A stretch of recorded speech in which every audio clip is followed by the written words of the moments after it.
Sports Center looks pretty good. Sports Center looks pretty good. You like that? Hey, look Cub at that. I like manager that outfit, here. Dave. Dude, change outfits. Cub manager here. Cub manager. What's his name? Shades, man. What's his name? John DeRosa.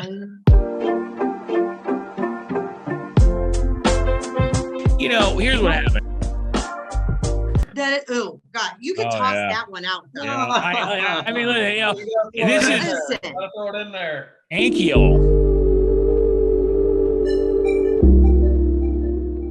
Not a baseball guy. Was a baseball guy pre-pitch clock. So here we are, and I've got so much fucking baseball gear for a non-baseball guy. For a non-baseball guy. You know, I mean, look, you know, this is Gotta throw it in there. Ankiel, 24.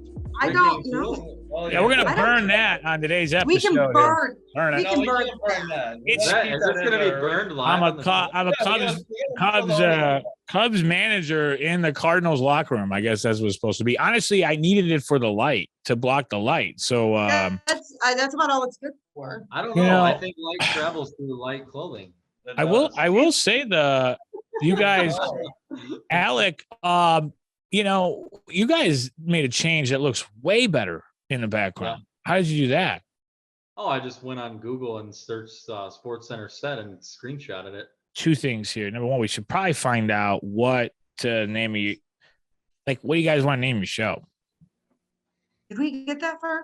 No, which is fucking crazy because I don't even know how that's possible when you're gonna Beyond the dugout. Beyond the dugout. beyond or behind. That's an option. I mean, I like behind. Behind. Because the dugout can mean. I mean, is this like a sexual innuendo now? Yeah. So beyond sounds a little more sus. Sounds. It's brilliant. It's fucking brilliant. It really is. What, the behind the dugout? Behind the dugout, because the dugout could be the thing, you know, behind, but then I don't know.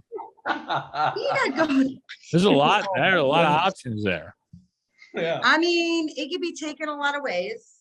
All right, Reaching so reaching here's a what I'll do. broader audience. Here's what I'll do.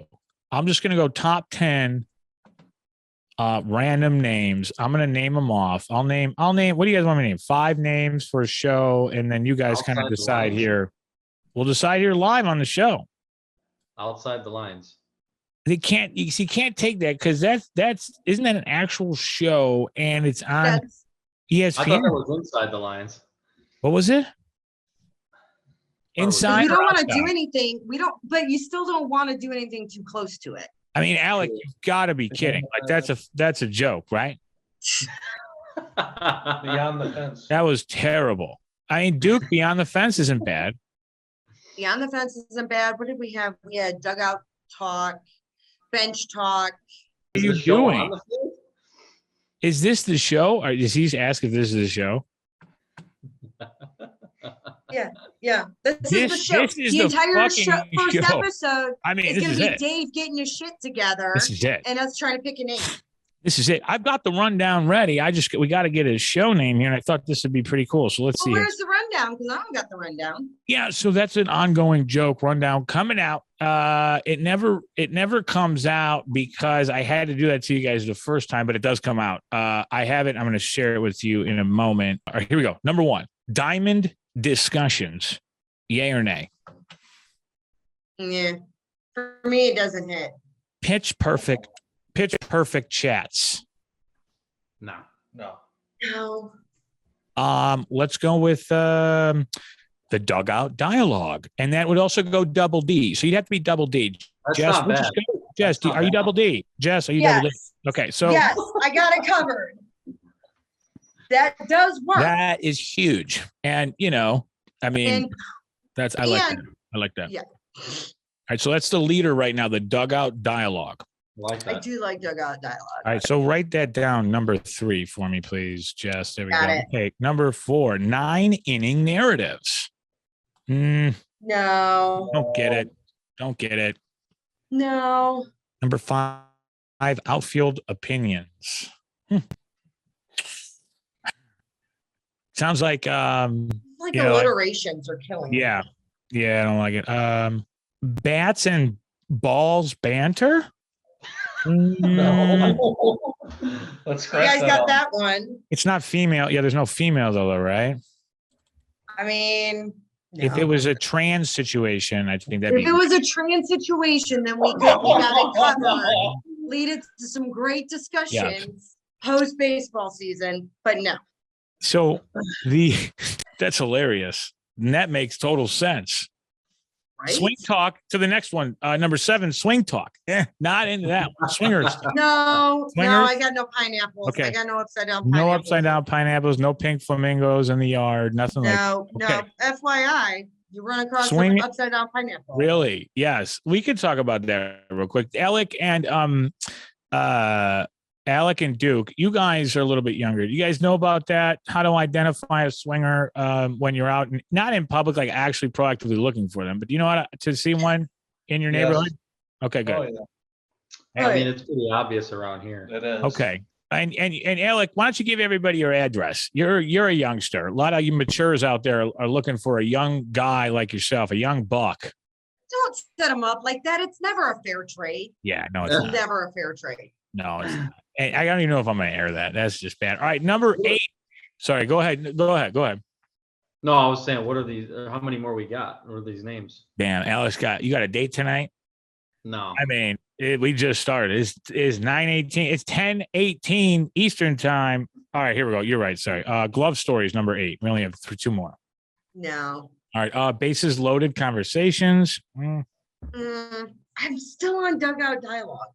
All right. And then the last one is triple play talk, TPT. I like the TPT thing, but Yeah, the dugout dialogue has got to be it, and double D. And it makes sense because, Alec, you're a coach, right? So we'll start there. Okay. Welcome into the first episode of the Dugout Dialogue. I'm Dave Evergreen. I'm your host. I also do a number of other shows on the network, but this show is going to be kind of exclusively for the next 3 people that you're going to see here. We've got Jess, who I met on TikTok. I'm going to let her introduce herself here. Then we'll go to Alec and Duke. They're going to be doing this show. And what's hilarious is I absolutely fucking love this shit because I hope this show does well, because the whole idea of this thing is to get 16 shows on the network, and then one of them does well and makes money. And I'm a part of one here. And I actually look like the guy who thought of this because I got all the baseball gear on, and the fucking baseball people don't. Jess, what are your thoughts? Well, I'm Jess. I am a huge Cubs fan. I'm originally from the Midwest area, live down here in Braves country now, but still rep my Cubs. I do appreciate, though, that you came in with the Cubs gear, but you know what? You still gotta get rid of that Cardinals thing. It'll be burned immediately. We're in the Cardinals locker room here. I took this from Duke's closet earlier this week. We were in his basement. I knew there was a problem with Duke. I tell you, we were looking in his basement. He's like, "Can you come by?" He's like, "I want to start, streaming on Twitch and stuff." So Duke, we'll go right to you and then to Alec. Duke, introduce yourself, how you got involved in this, and we'll go from there. I got into this. I'm a huge lover of the game of baseball. I'm a diehard Angels fan. I bleed red and white. My dream is to go to Anaheim Stadium one day. Okay. And I hope to become a Twitch streamer / entertainer. That is my lifelong term goal. What are you doing right now on Twitch and all that stuff? Are you playing games, or what are you doing? Yeah, I'm pretty much, I can do any game on Twitch. I can play. Right now, I'm just in the beginning stages. I'm getting all my equipment. Eventually, I'm going to make business cards to hand out and hopefully get my name out there. Nice. I love it. All right. Well, I'm glad I met you recently in studio. You came in, you were hanging out for a while there, and we'll go to Alec, the guy who basically, introduced us to you. Yeah, no, I'm Alec. I'm from Northwest Indiana.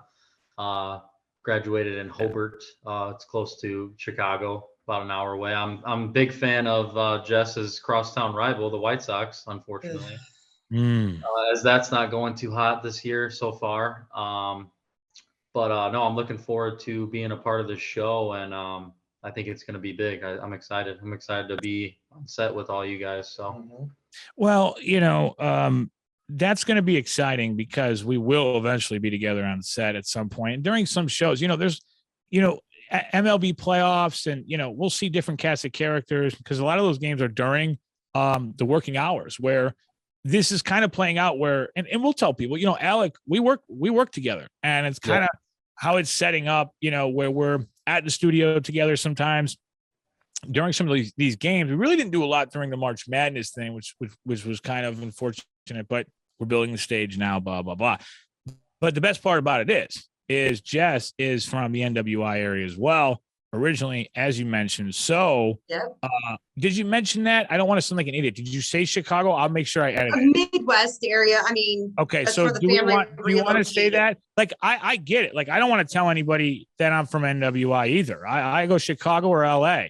No, I'm just kidding. Well, nobody knows where anything else is. Everything's Chicago. You're right. Okay, cool. So, okay, perfect. So I'll take that step back here. The good news is Jess is local in the Chicagoland area, and she'll be coming out to Crown Point as well. So it's not as far as it seems, even though she's in Brave country. So I'm going to start with that. Jess, let me ask you a question. What's the biggest thing you noticed moving from, Chicago area to, the Georgia and Atlanta Brave country? I mean, Braves fans are true. I mean, and growing up in the 90s, Tom Glavine, Greg Maddux, I mean, just to name a few, that was the squad. And with Smoltz at the helm there too in the 90s, I think they built a great program, which still is there today.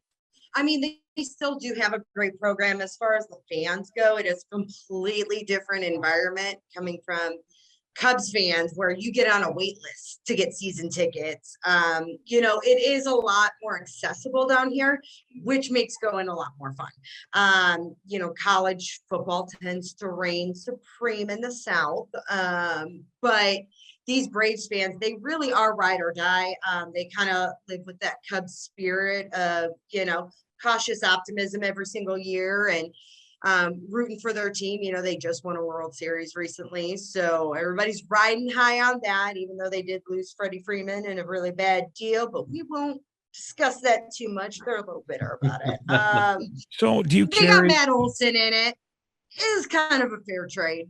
Mm-hmm. Yeah. Do you carry a little bit of Brave love there then? I mean, if the Cubs aren't in it from a National League perspective as another team? Yep, I tell everybody Braves are my second team until the Cubs come into town. Once Cubs come into town, then I am that annoying fan with my W flag and my Cubs gear on, and don't smack talk me, because every game I've gone to, they, won. But they're good. They're good about it. These guys down here, they know something, a little bit something about baseball. They've got a great field that they just built down here too. Okay. That is pretty fantastic. So, you do see some of that spirit, but I gotta tell you, nothing's ever going to compete with the Chicago. Yeah. Wrigley Field. Right. Wrigley Field, Wrigleyville. Guaranteed rate. Great time. Just as like, no, I think so. Duke, you said so. Duke, Anaheim Angels fan, real quick. Yeah. Yes. Okay. How did that happen?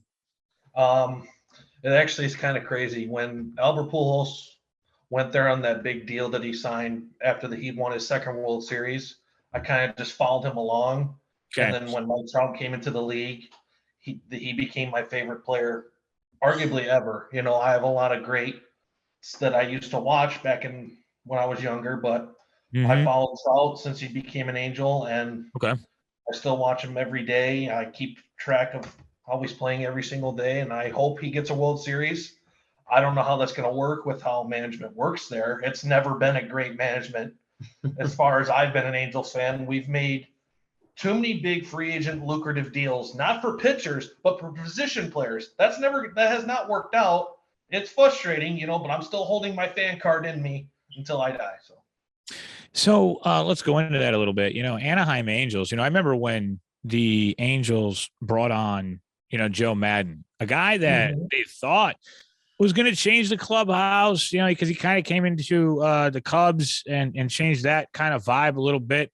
What did you think when Madden came in there? And I don't even know who's managing them today, but what the hell is going on in like Anaheim? I feel like it's always kind of just kind of a flop there. I feel like all the adversity, the talk of Shohei possibly leaving town at the end of the season. That's got all the fans nervous and the organization nervous because they know he can just walk away. When we hired Joe Madden, to answer your question, I thought the culture was going to change, because he brought Tampa to a World Series. Obviously, he won the World Series for Chicago. And my optimism was high, but also it's upper management that didn't get the pitching we needed to get the job done. And to the other part of your question, Phil Navin is our manager now. He was our third base coach last year. He's doing an okay job. I mean, I still like to see improvements, but we're above 500 right now. Let's hope we can stay there all season.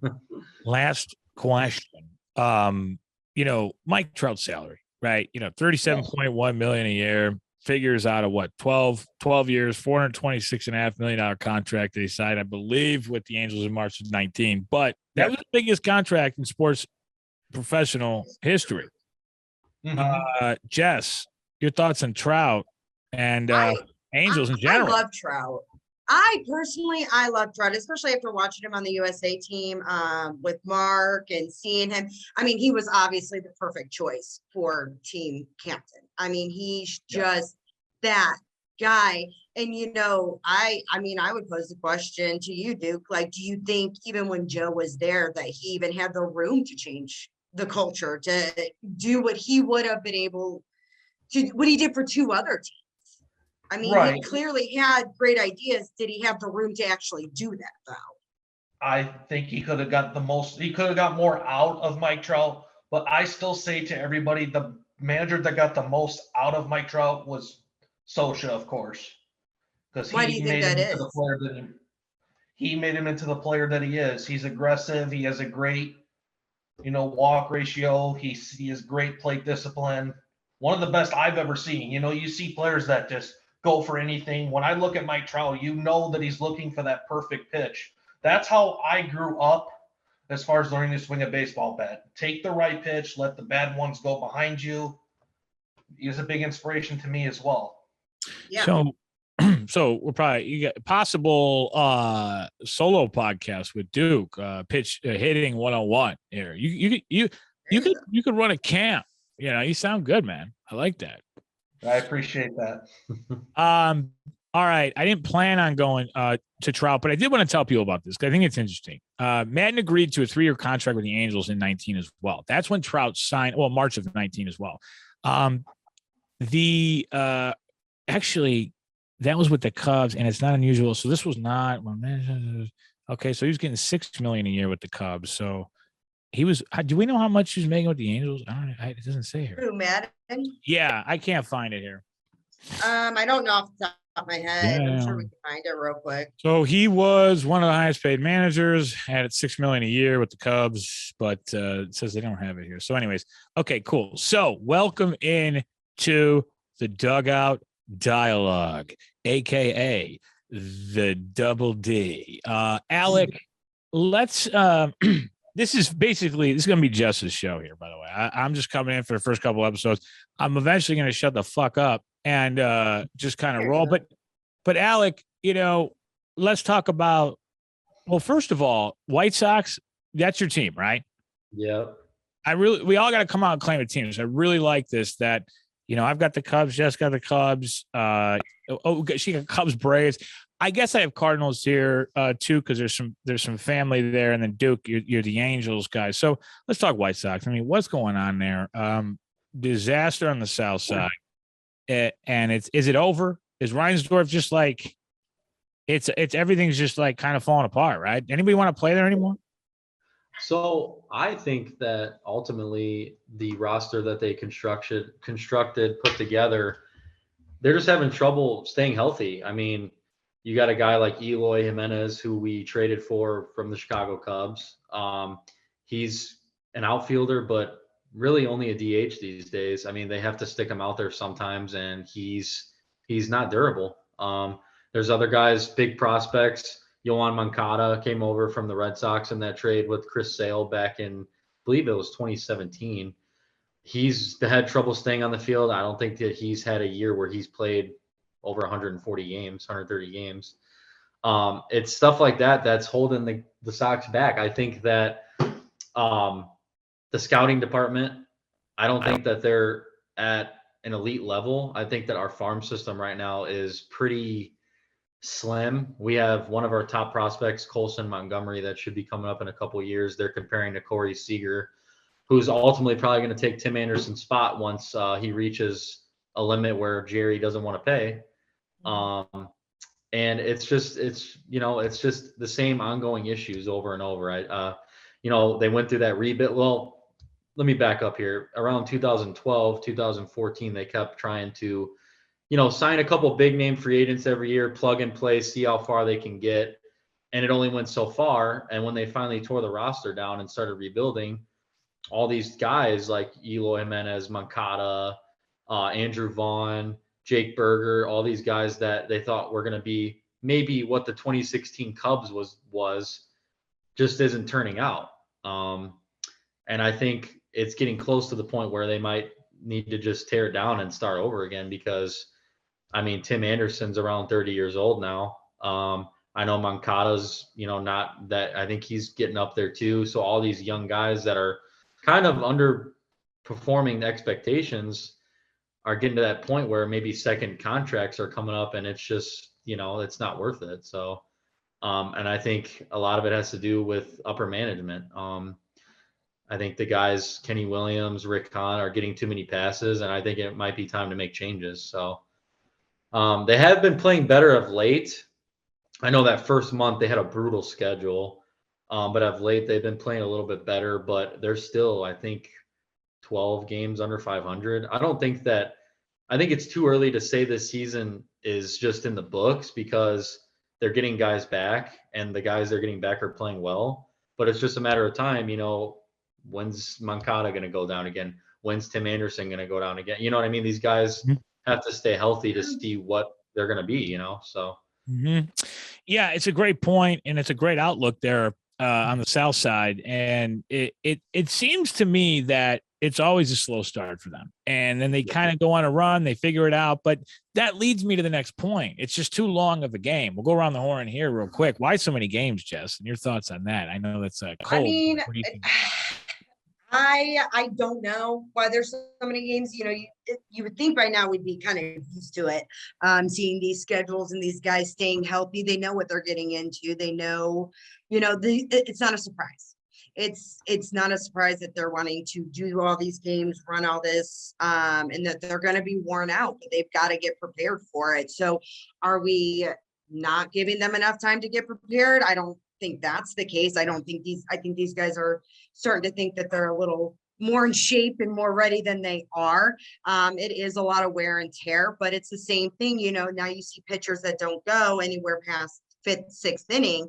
If that, it used to be, you take your starting pitchers out no later than the seventh, or no earlier than the seventh. And, these guys have just got to really start putting in a different work. We've got different tools and all of that. So if we're going to up the games, we're going to have to put in some more work as far as, the MLB in general. I think it's a problem universally. And we are getting a lot of older players too, which is crazy to say that 30's old. I feel very attacked by that 30 is old. Hey, but God bless. It is. But in baseball, when you're yeah. playing 162 games a year, not counting postseason, you are wearing your body out. You're adding, it's an additional 2 to 3 years of wear and tear on your body. They've got to start either taking better care of their players and putting in more of that effort, or do we need to start backing off on some of these games? Do we need to start slowing down that schedule? I know that's hard. I know a lot could be determined in a 3-4 game series, but if you're facing the same team 3 or 4 times in a season, what is that really determining? Yeah. It's a lot of baseball. Alec, we'll go back to you and then Duke. What do you think? Yeah, I think that I agree. It's a long season, it's hard to ask someone to go out there even 140 games and, just the wear and tear on your body. That's why I think it's crazy that some of these guys play until they're 40 years old. Pujols played how many years? Miguel Cabrera's probably in his last year and he's played I know, at least 20 years. I mean, these guys, and they're swinging and throwing in the off season. I mean, you see so many guys having Tommy John these days. It's almost an automatic that once a pitcher gets in the league, at some point they're going to have an elbow injury or a shoulder injury. I mean, and I'm wondering if this pitch clock doesn't help for some pitchers. I feel like Jess was saying, these pitchers are coming out so early nowadays. I wonder if them speeding up the game is causing more stress, on pitchers. What do you think, Duke? I definitely see the toll it's taking. I mean, we went over the Scherzer being on the IL, Justin Verlander being on the IL. Pitchers go on ILs, and it's not even a month into the season. You go into May, and the pitchers you go and pay to go see play in game, they're not even out there. They're on the IL. 162 games, I believe, is too long of a season. Mm-hmm. You take out at least like a month and a half out of that, put the postseason in placement of that, you last a little bit longer in the league. You don't last until, it's October and we're already playing, and we played some spring training, which is in March. Yeah. March. So I mean, you're their taking that rest, toll on your body. yeah, I mean, you look at it, I mean, their rest is shorter than just about any sport out there, and they're playing more games than any sport. People complain about the NFL guys, putting their body through. I mean, these guys are playing back to back to back to back. And to your point, Duke, I mean, these pitchers can't survive it. And the pitch clock too, that's, even if it's not adding a physical stretch or stress, it's adding a mental stress, which is just as bad for these guys. And it's doing it to our batters too. Everybody's adjusting to it. I know people want to speed up the game, but do we compromise our players by doing that?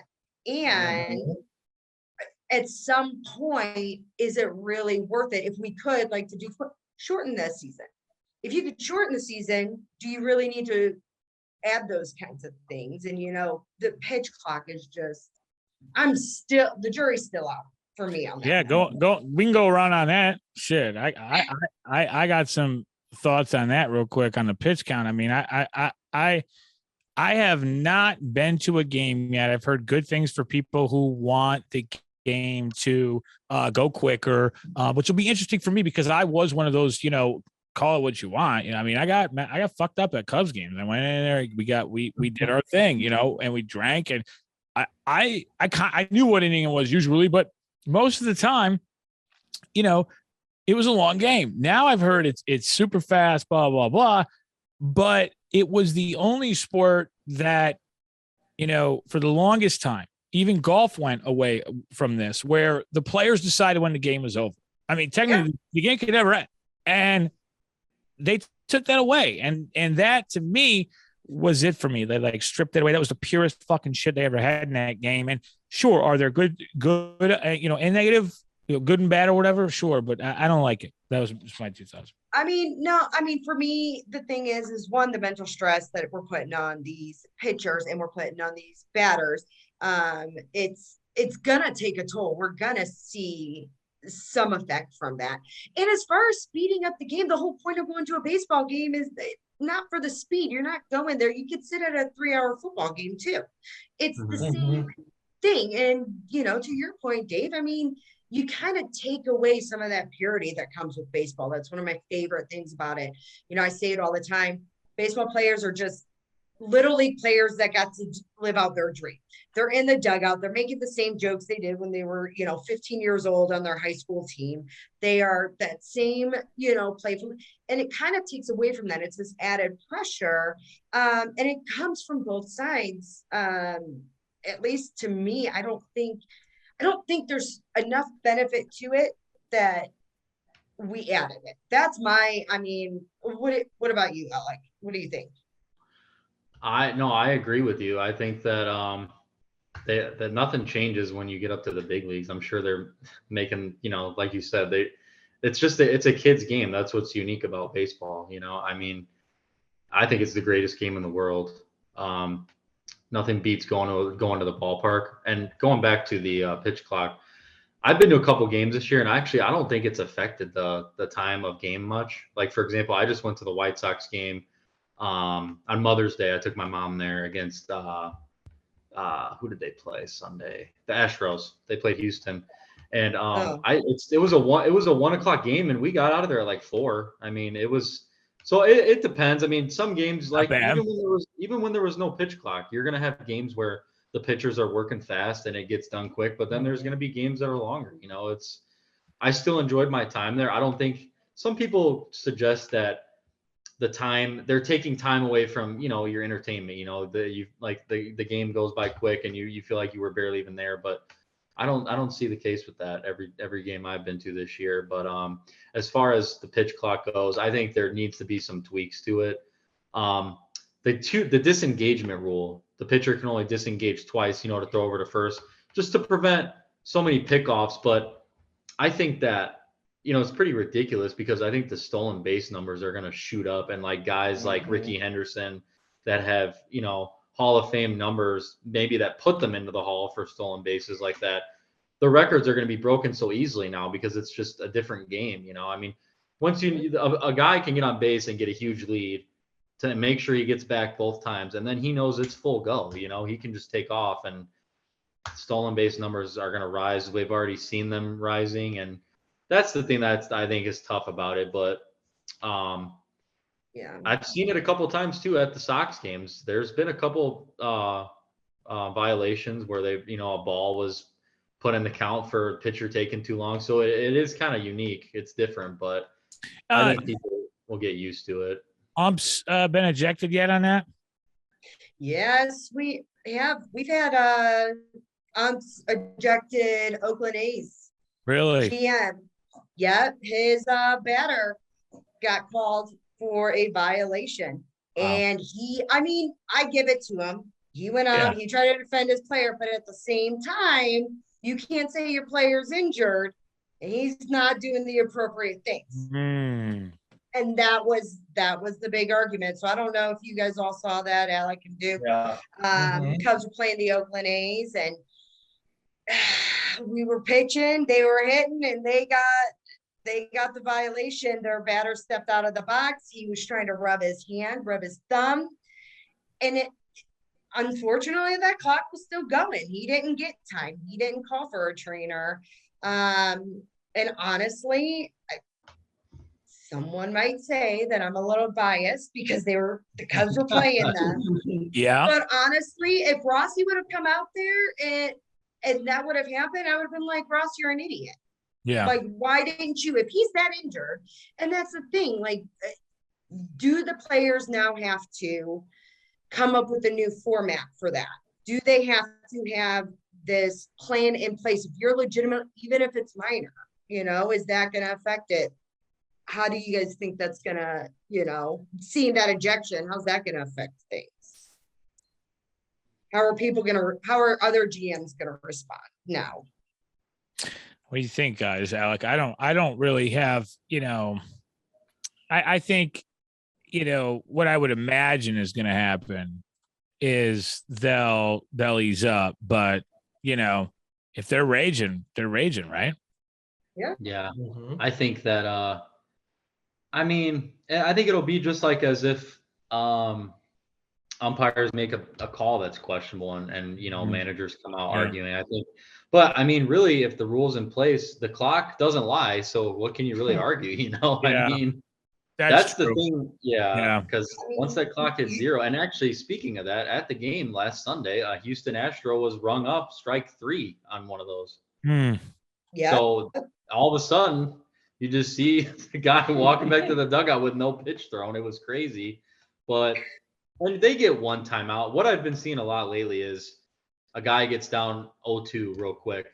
He'll call time, step out. He'll get his time. He'll, let his mind think, what's coming next, and he'll get back in there and everything's fine. So they do get that one timeout to kind of process, what's going on and maybe think about what pitch he's going to throw next or whatever. But yeah. Yeah. And I think these GMs too, they're going to have to come up with a plan. If your guy's, dealing with something as simple as his thumb is throbbing, what's the plan for that? Because you do get your one time, but what are you going to do if it's still bothering you? You can't just ignore the clock, and your GM can't come on and defend you every single time. I know. I was thinking this, what happens? But he can't. I was thinking, like, what happens if like a bee just flies in the batter's face? Yeah. Like, Well, you're you know what I done. mean? Yeah. That's a good Call point. them out there. Let them know you're hurt. When how does it change though for backyard little league when you're teaching kids and stuff in general? Are you putting a clock out there? That when they did this, clearly they weren't thinking about backyard baseball with dad and son. I mean, now my son's lucky because I'll commentate the whole game on the side yard. I know who's on first, who's up next, where he came from, just making shit up, Dale Davis out of Kentucky State was a phenomenal batter, 317, broke his hip, state playoff college game. So they fucked it up for the normal guy who doesn't know how to do it. Now the kid's like, Dad, you're taking too long. And the guy, poor guy doesn't even fucking know about the rule. It's like, what are you talking about? I don't know. Yeah. Didn't I they was just actually out at baseball. in college? Baseball fucking is not my shit. I love it. I fucking love it, but I hate it. But didn't they test out the clock rule in college or minor leagues? I know they did that. I actually went to the Gary Railcats game last night in the Independent League, and they have a pitch clock this year. And I was Trying surprised. to get everybody kind of like prepared.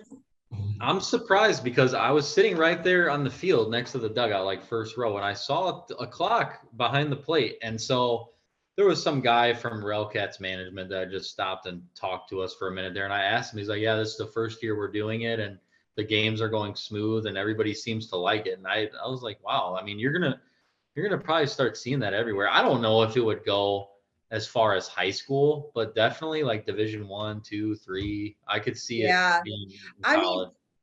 I'll be interested to see. So, like, I don't know if y'all know this, but like the South is raining for travel baseball. Yeah. Like, super huge. It's ridiculous how young they start down here.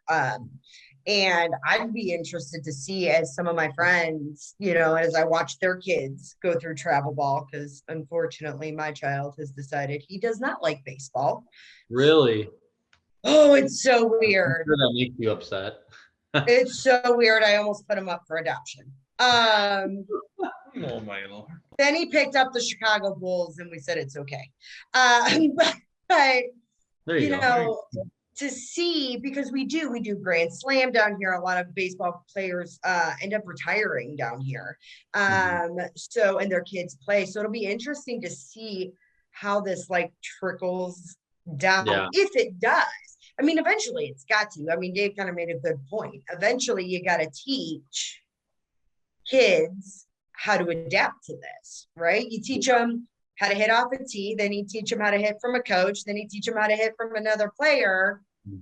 Eventually they are going to have to trickle that down, right? Yeah. And I know I've heard that travel baseball is big in the Atlanta area.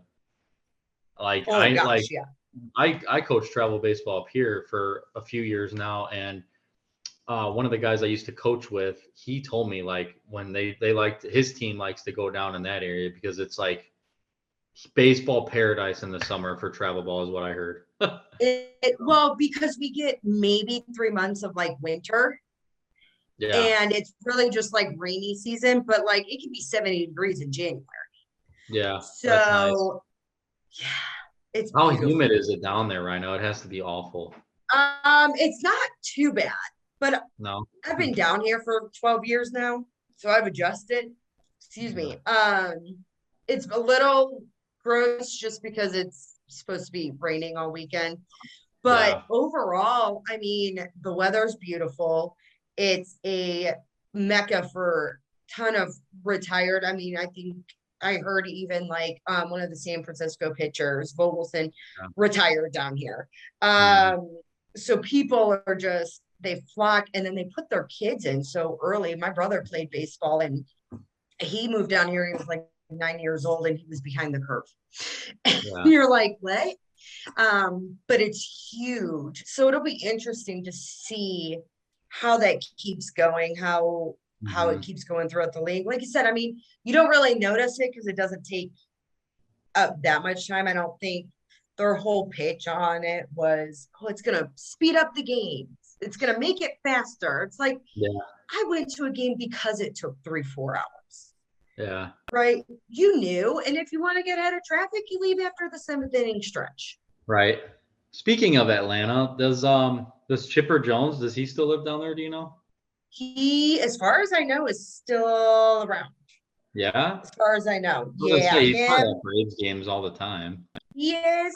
Brian McCann definitely still lives down here. Lives pretty close to me, actually. Oh, really? Because his son plays Little League in my county. Oh, I don't live as close as I used to. Yeah, he's really cool. I got to meet him once, and his son. It's really cool. The people you get to run into and meet. And that's why it is such, I think, a mecca. You know, you get all these dads who retire down here, and now they want their sons to play. Because even Mark DeRosa, who played for the Cubs and played for the Braves and stuff. He runs the MLB show.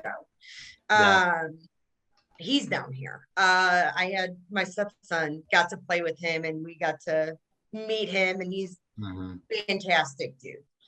Speaking of on that Atlanta topic for Braves though, how are the Braves fan base handling Dansby going to Chicago? You know, how's that going? So I'm noticing they're a little bitter about it, but it's all about numbers. That are like, well, he hadn't hit a home run. He just hit his first home run like a couple weeks ago. And like, yeah, but he definitely had a better outing his home opener here in Chicago than he did in Atlanta when he went 0 for 4 opening day Atlanta last season. Yeah, I think he went 3 for 4 when he was here. And people they get a little hurt about it, but I definitely I'm thinking next show I'm going to have my Swanson jersey on. Definitely got that. Definitely. I think that's crazy that they let him go. I don't think they really, the whole thing was chaotic. They lost Freddie Freeman. I blame that on his agent. I don't know if you guys heard anything about that. Yeah, I did hear about that, yes. And it was awful. And then of course, and then, that whole situation, I think, put him in a scramble. And Swanson, if you ever read the interviews, he did want to go. He wanted to go to Chicago. His wife plays soccer up there. It kind of worked out for them. And they're turning him into the franchise player. And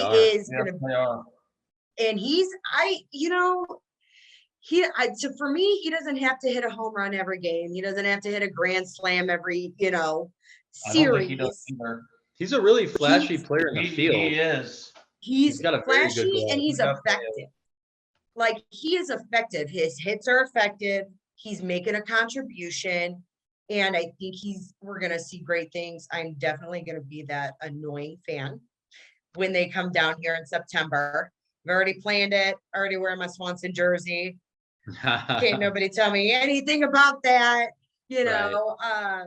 It's gonna be interesting to see. They are just doing great things. And so you guys, Sox, Angels, who else are you guys looking at? Who else are you guys watching outside of your teams? I'm a baseball fan. I mean, I don't really root for other teams, but I have my eyes on the Baltimore Orioles. I was just going to say that. Really? Yeah. I was thinking that too. I think that what they have going on, I mean, all their prospects that have come up recently, Austin Hayes, Gunnar Henderson's still working through growing pains. Adley Rutschman, Anthony Santander. I mean, they got a lot of good players. Cedric Mullins is playing very well. I think that. And that AFC East is tough, though. I mean, you got the Rays who are just absolutely destroying things to start the season. I mean, they really are. But Baltimore's, they're only 3.5 games back so far. So, they're staying competitive with them. They're right there on it. It doesn't take much to change that.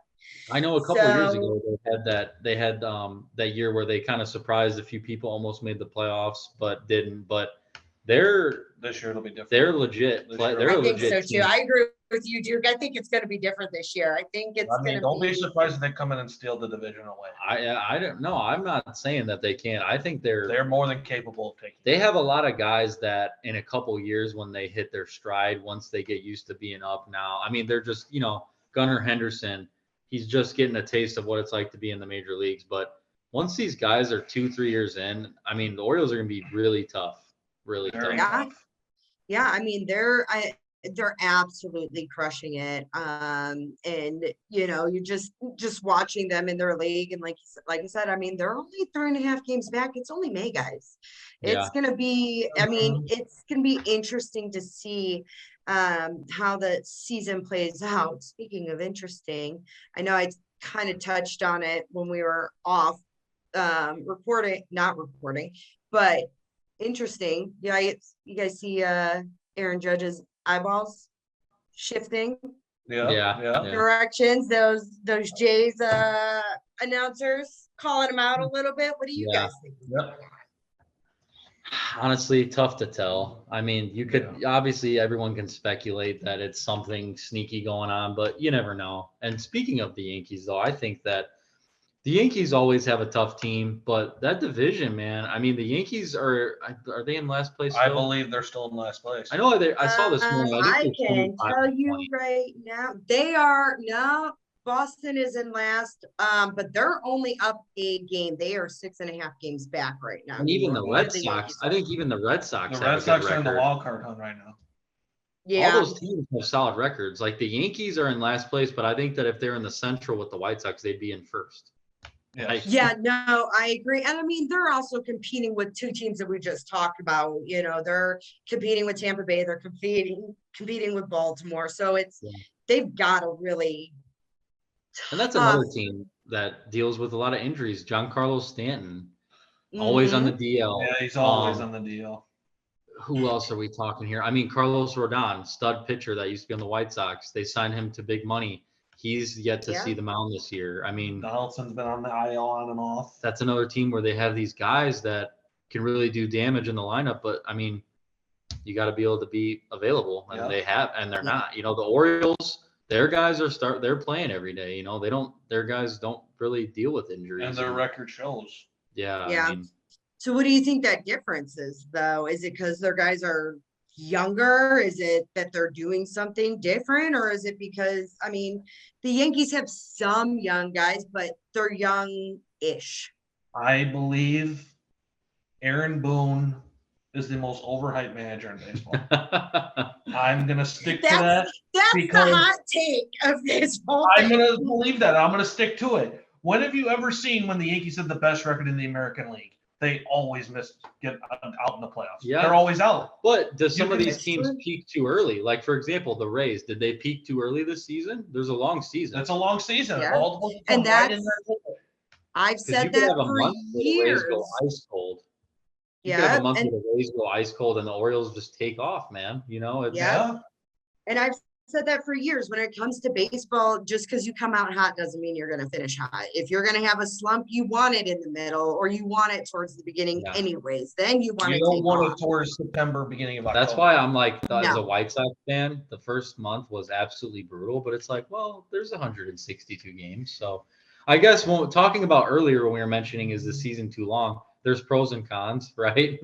I mean, if you have a terrible month of April, you're like, well, we have 130 games to get it straightened out. So we deal with that in our fan base after the month of April. We always goes to May to July. We go on a slump. Right. Like we have Ohtani as our main pitcher. Speaking of Ohtani, he's coming to town in a couple weeks to Chicago against the White Sox. I will be there. I was going to say, are you going to? I've seen an 0-5 performance. I've actually never seen Trout or Ohtani play in person, so I'm excited. See, those two would be worth going to a White Sox game. Right. Not that let's be fair. I've gone to Crosstown Classic at your field and it was fine. Yeah. But those two, I would 100% go to a White Sox game to go see them. I would not be donning any White Sox gear. It's a great treat. I've been to that. It's a great time. Speaking of Crosstown, that's probably another game I'm going to go to this year. I haven't been to a Crosstown. I have never been to a Crosstown in ever. What? You got to get Duke to a crosstown. Yeah. Oh, he'll be going this year. Yeah, my buddy, You my gotta other buddy, go. Tyler always wants me to go to that. He told me, he's like, "Oh, you're going this year." I'm like, "All right." You gotta go. I went when I was probably about 21 or so. Best time, tailgating, great time. Like, it's still some of my favorite pictures, memories. Of course, I had all my Cubs gear on while the rest of my family had Sox stuff on. We Yeah. won't talk about that. My immediate family had all their Cubs gear on. We were the correct team. But yes, Duke, you gotta go. That's like, I this is know. I want DC. to. Yeah. Did you guys go over your World Series yet? No. Oh, it's It's May.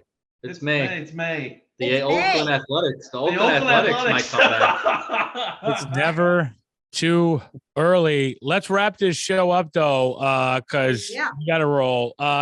Quick around the horn World Series pick. I'm going to go with I'm gonna go Toronto Blue Jays. I have no idea. Just what do you like? And then Alec, then we'll go over to Duke. You know, I'm sorry, National League's super hard. I'm gonna hope. I know we probably won't get in it. I would hope we would, but I'm gonna be realistic. I'm cautiously optimistic about my team every year. I would love to see the Braves go back into it as far as National League. You know, if it's going off of what's right now, and we were talking about it earlier, I'm gonna have to go for American League side. We're gonna go with the Orioles as of right now. Ah, I like it. Who'd you say? Sorry, who'd you say? Orioles. You Okay. know, if you're gonna come on. It's funny. Matchup though. Orioles. I want to hope the Braves. I'm looking at stats. I'm trying to get. See, I always hope the Dodgers are going to be like, I want the Dodgers in it, but at the same time, I look at their league and sometimes I'm like, yeah. Well, you guys don't have a tough enough lineup. So once you get to the playoffs to really Jess do isn't anything. gonna like. So you know what? We'll do wishful thinking. We'll do the Braves and the Orioles, and we'll see how that one works out. Yeah. Fair. Alec, and then Duke. What do you got? I got you know what? I'm gonna go out on a limb here. I got I actually had the same thing before Jess said. I have Orioles for right now. As of right now, I got Orioles, and I'm gonna go Cardinals in the NL. I think the Cardinals started off really tough, but they are heating up, and I think they're gonna take the Central. The Brewers are kind of sitting there like, I don't know if they really want it. They're kind of bouncing around, losing a few games here and there. I think the Cardinals are going to come back and take the Central, and they're going to surprise some people. So, all right, Duke, what do you got here? I'm also going to go out on a limb. When this roster is fully healthy, I am going to take Texas. I think with Bruce Bochy already having 3 World Series championships as a manager already, Rangers. I believe he can get his 4th. And who I'm going to take them to beat in the NL, I'm going to take the Braves in the NL. I think the Braves right now in the NL are the best team all around in the National League. And I think when it comes to September, October, they're going to play their best. I like it. I agree. Solid picks. So I had the Toronto Blue Jays. I didn't have a American League team, a National League team. So I'll go with I'll take the Dodgers. I'll just be that guy. You know, Dodgers will be there. They'll be there. I gotta have one of those. Yeah, they'll be there. Yeah. Dodgers, Red Sox. No. There you go. No.